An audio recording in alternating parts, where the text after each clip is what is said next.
राधे राधे। आज हम पढ़ेंगे इंटरवल्स के अबाउट, जो कि बहुत ही इंपॉर्टेंट टॉपिक है। बहुत ही छोटा टॉपिक है बट बहुत इंपॉर्टेंट है, क्योंकि आप जब जब भी सेट्स के क्वेश्चन करोगे, फंक्शंस क्वेश्चन करोगे, एरिया ऑफ डेरिवेटिव या फिर किसी भी मैथमेटिक्स के पोर्शन में जाओगे तो आपको ये यूज देखने को ही मिलेगा, जब स्पेशली आप 11th और 12th क्लास में। सो इंटरवल को क्या होता है, बहुत लोग ना पहचानने में भूल कर जाते हैं कि कौन सा इंटरवल है ये। इसमें जो नंबर्स है, लाइक जो इंटरवल्स होते हैं, आपने देखा होंगे ना कि अगर कोई भी नंबर्स लिखा हुआ है, जैसे देखिए आपने अगर कोई भी नंबर्स लिखा हुआ है, ये देखो कोई एक्स है, ठीक है, कोई एक वेरिएबल है जो बिलोंग करता है नंबर ए से बी तक, ठीक। तो इसका क्या मतलब है, ए से बी तक का इसका मतलब है कि जहाँ ये ना ओपन, ये ओपन इंटरवल इसको बोलते हैं। मतलब ये जो लास्ट वाले जो नंबर्स हैं, मतलब ए और बी के बीच में बहुत सारे नंबर्स हो सकते हैं, A one A two, then dot dot dot यहाँ बी आएगा। बट इसका मतलब क्या होता है, ओपन इंटरवल, ओपन इंटरवल का मतलब होता है जो लास्ट वाले जो नंबर्स होते हैं ये और ये यहाँ पे एक्सक्लूड कर दिया गया। मतलब एक्स की वैल्यू जो है वो ए1 हो सकती है, ए2 हो सकती है, इसके बीच में सारी वैल्यूज हो सकती हैं, बट एक्स क्या नहीं वैल्यू लेगा, एक्स वैल्यू नहीं लेगा ए को, एक्स वैल्यू नहीं लेगा वी को। मतलब एक्स की वैल्यू ए नहीं हो सकती और एक्स की वैल्यू वी नहीं हो सकती। इसको हम बोलते हैं ओपन इंटरवल। ये ओपन इंटरवल होता है। सेम जो क्लोज इंटरवल होता है, क्लोज इंटरवल सपोज एक्स जो है वो क्या है, क्लोज इंटरवल है ए बी में। तो ए बी इसका मतलब क्या हुआ, जो यहाँ पे हमने ये देखा कि यहाँ पे कोई सेट ऑफ नंबर्स है, ए one A to dot dot, मतलब बहुत सारे बीच में नंबर है और बी लास्ट वाला नंबर है। तो जो क्लोज इंटरवल होता है इसको हम बोलते हैं क्लोज्ड इंटरवल।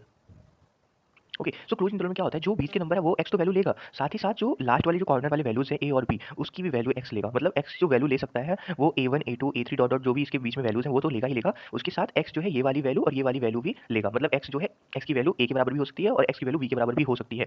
बट यहाँ पे ओपन ओपन इंटरवल में एक्स की वैल्यू ना तो ए के बराबर होगी ना बी के बराबर होगी। अब एक तीसरा जो आता है, एक और इसमें आता है, वो होता है सपोज अगर आपको इस तरीके से दिया हुआ हो, ये ए दिया हुआ हो, इसे बी दिया हुआ हो, सॉरी ये इस साइड इस तरीके से, ये ओपन इंटरवल वाला ये दिया वो सिंबल। तो इसमें क्या होता है, इसका मतलब है कि जो एक्स है, ये एक्स जो है वो ए तो ले सकता है, एक्स की वैल्यू ए हो सकती है, बीच वाली वैल्यू तो हमेशा हो सकती है। बट ये जो हमारी कंडीशन होती है ना, ये इन वाली जो दोनों वैल्यूज को हम लेते हैं उसके इंटरवल में, उन दोनों पे होती है, जो कॉर्नर वाली वैल्यूज होती है इन पे होती है। तो एक्स की वैल्यू ए तो हो सकती है but X can't be equal B, मतलब एक्स की वैल्यू जो है वो बी नहीं हो सकती है। तो इसको बोलते हैं हम क्लोज्ड ओपन, क्योंकि एक साइड क्या है, ये फर्स्ट क्लोज्ड है, इसलिए हम बोलते हैं क्लोज्ड ओपन इंटरवल।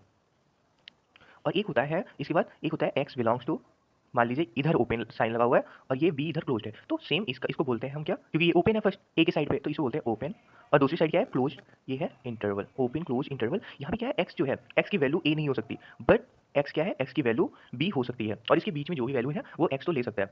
ये बहुत ही छोटा सा टॉपिक है, बट इसमें क्या होता है, बहुत बार कन्फ्यूजन होता है कि इसमें क्या मतलब ये कैसे आ गया कि सर ने यहाँ पे वी नहीं लिया, या फिर इस तरीके से जो नॉर्मल एरर्स हो जाते हैं हमारे एग्जाम के टाइम पे या फिर क्वेश्चन सॉल्व करने के टाइम पे, आई थिंक वो अब नहीं होंगे और आप इस चीज़ को ईजिली समझ लियोगे। अगर इसके रिगार्डिंग और भी कोई डाउट है तो आप कमेंट कर सकते हैं। Thank you.